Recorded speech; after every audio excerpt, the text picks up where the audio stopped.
అటువంటి సంసారం నడవదు. తమ్ముడా మల్లయ్య ఇంకొక మాట చెప్తున్నా, కోడలు తెలిసిన చోట కొబ్బెత్తది.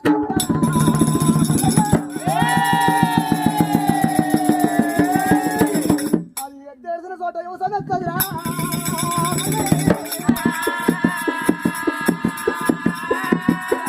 ఇంట్లో కోడలు ఏడవకూడదు, దొడ్డ ఏనాడు మనం ఎద్దేడవకూడదు.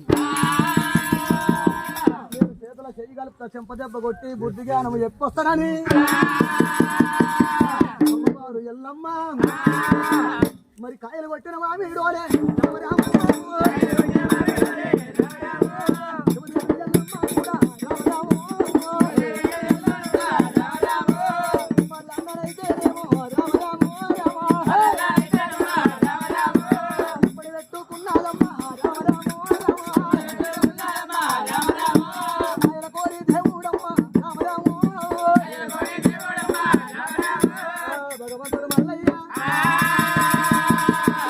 అక్క మాట జమలాట రాదని చెప్పి ఏనాడు